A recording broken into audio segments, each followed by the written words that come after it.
అబ్దుల్ మియా చనిపోయిన తర్వాత అతని 3 పిల్లలు అనాథలవుతారు. ఇప్పుడు వాళ్లకి తండ్రి నీడ లేకుండా పోతుంది. ఇప్పుడు ఏమవుతుంది? మన ఇల్లు ఎలా గడుస్తుంది? 2 ఆడపిల్లలకు పెళ్ళిళ్ళు ఎలా చేయాలి? భగవంతుడా, నా మీద దయ చూపించు. అమ్మా, ఇప్పుడు నేను బయటికి వెళ్లి పని చేయాల్సి ఉంటుంది. కానీ నువ్వేం పని చేయగలవు? నాకైతే ఒకటే పని బాగా వచ్చు, వంట చేయడం. మనం బిర్యానీ సెంటర్ పెడితే ఎలా ఉంటుంది?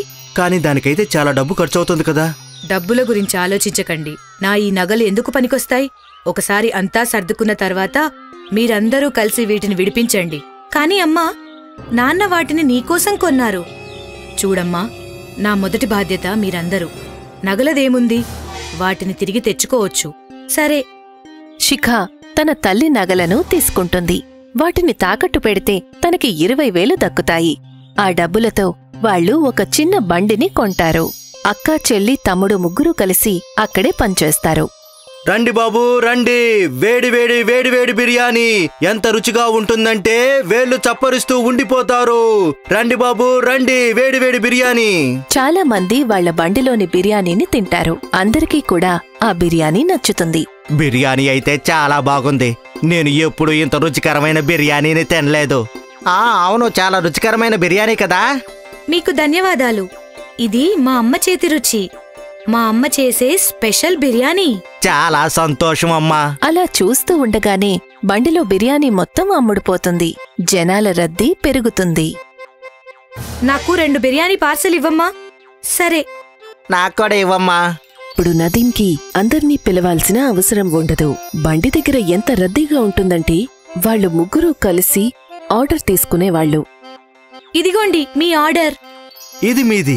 ఇది మీది. నెల రోజుల తర్వాత శిఖ సంపాదించిన డబ్బుని లెక్క పెడుతుంది. ఇదిగో అమ్మా, ఈ నెల సంపాదించిన డబ్బు 20,000 రూపాయలు. ఏంటి? నువ్వు విన్నది నిజమే అమ్మా, 20,000 రూపాయలు. ఇంత డబ్బు వచ్చిందా? మన బిర్యానీ అయితే అందరికీ బాగా నచ్చేసిందమ్మా. కస్టమర్లైతే ఎప్పుడు వస్తూనే ఉంటున్నారు. భగవంతుడా, నీకు చాలా చాలా ధన్యవాదాలు. నువ్వు నా పిల్లలకు మంచి దారి చూపించావు. ధన్యవాదాలు. అమ్మా, వచ్చే నెలలోనే నీ నగలను మనం విడిపించేయొచ్చు. మంచిదమ్మా. ఇవాళ శిఖ కుటుంబం చాలా సంతోషంగా ఉంటుంది. తమ తండ్రి చనిపోయిన తర్వాత మొదటిసారి వాళ్ల ఇంట్లో కాస్త మంచి జరుగుతుంది. వాళ్లు 3 కలిసి ఎంతగానో కష్టపడతారు. పగలు రాత్రి అనే తేడా లేకుండా కలిసి పనిచేస్తారు. ఇదంతా మన 3 ఐకమత్యం వల్లే జరిగింది. అవునక్కా? మనం ఎప్పుడు ఇలాగే కలిసి ఉండాలక్కా. అవును, ఎప్పుడు. కొన్ని నెలల్లోనే వాళ్లు బండి నుంచి హోటల్కి చేరుకుంటారు. నదీం కౌంటర్ దగ్గర కూర్చుంటాడు. శిఖ ఇంకా సనా బిర్యానీ తయారు చేస్తారు. నవీన్ బాబో, అదే రుచి. రుచి ఏమాత్రం తగ్గలేదు బాబో. అవును, అదే మా అమ్మ చేసే స్పెషల్ బిర్యానీ. అంకుల్, ఈ రుచి ఎప్పటికీ మారదు. అందరూ ప్రతిరోజు వాళ్ల బిర్యానీ రుచిని ఎంతగానో మెచ్చుకుంటారు. నెమ్మది నెమ్మదిగా వాళ్లకి పార్టీస్కి క్యాటరింగ్ పని కూడా దక్కుతుంది. బాబూ, మా ఇంట్లో రేపు ఒక పార్టీ ఉంది. 100 మందికి బిర్యానీ కావాలి. తప్పకుండా తప్పకుండా పంపిస్తాను సార్. కానీ అదే రుచి కావాలి. ఇక్కడ ఎలా ఉందో అలా. తప్పకుండా అదే రుచి ఉంటుంది. మీకు ఏ డౌటు లేకుండా ఆర్డర్ ఇచ్చి వెళ్ళండి సార్. 3 ఎంతో సంతోషంగా ఉంటారు. వాళ్ల వ్యాపారం పెద్దదవుతూ ఉంటుంది.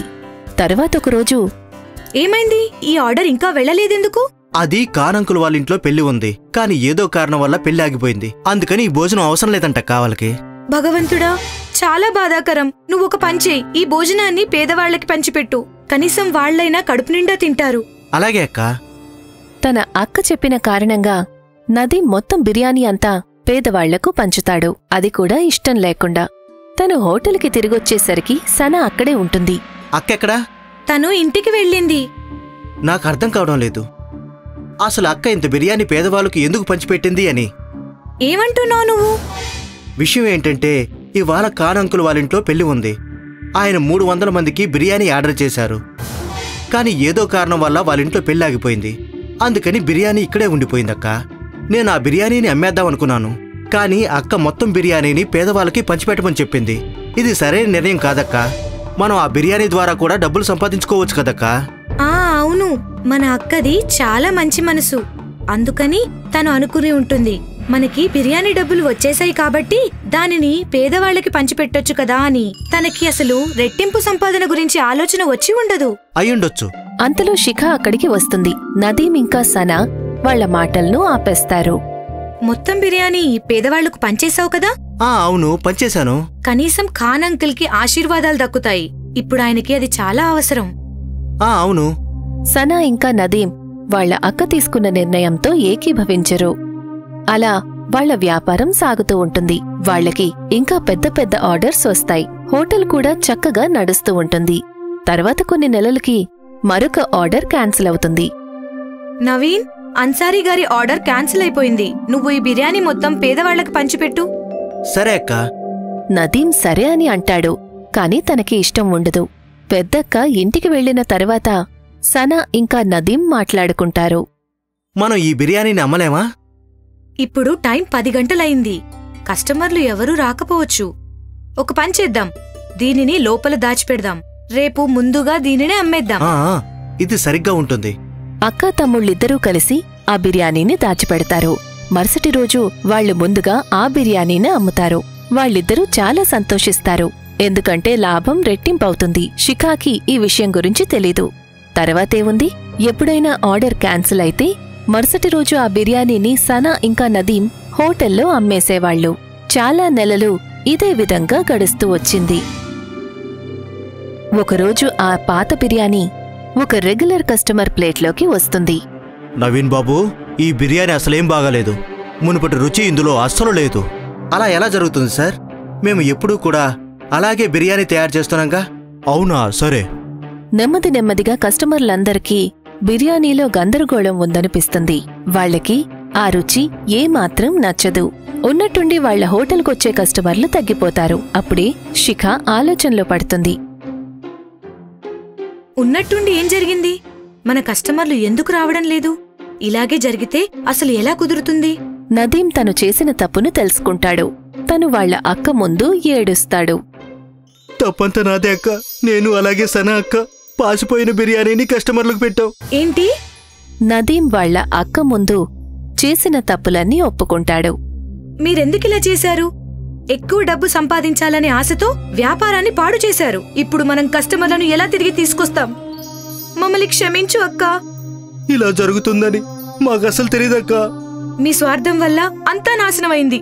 ఇప్పుడు వాళ్లు ఏం చెయ్యాలా అని ముగ్గురు కలిసి ఆలోచిస్తారు. ఇక మరుసటి రోజు శిఖాకి ఒక ఉపాయం తడుతుంది. శిఖ ఒక బోర్డు పెడుతుంది. మమ్మల్ని క్షమించండి. మా పొరపాటు కారణంగా మీరు పాసిపోయిన బిర్యానీ తినాల్సొచ్చింది. దానికి మేము సిగ్గుపడుతున్నాం. అందుకని మరో వారం రోజుల వరకు మేమందరికీ ఫ్రీగా బిర్యానీ తినిపిస్తాం. ఈ బోర్డ్ని శిఖ హోటల్ ముందు పెడుతుంది. కస్టమర్లు బోర్డ్ని చూసి ఫ్రీగా బిర్యానీ తినడానికి హోటల్కి వస్తారు. మళ్లీ ఒకసారి వాళ్లందరికీ తాజా బిర్యానీ రుచి నచ్చుతుంది. ఇది ఇంతకు ముందులాగే ఉంది. అవును, చాలా రుచిగా ఉంది. వాళ్లు వారం రోజులు ఫ్రీగా బిర్యానీ అయితే పెట్టాల్సొస్తుంది. కాని వాళ్ల సమస్య తీరిపోతుంది. వాళ్ల కస్టమర్లు తిరిగొస్తారు. సనాకి నదీంకి పూర్తిగా అర్థమవుతుంది స్వార్థం మంచిది కాదు అని. ఎప్పటిలాగా బిర్యానీ హోటల్ చక్కగా నడుస్తుంది.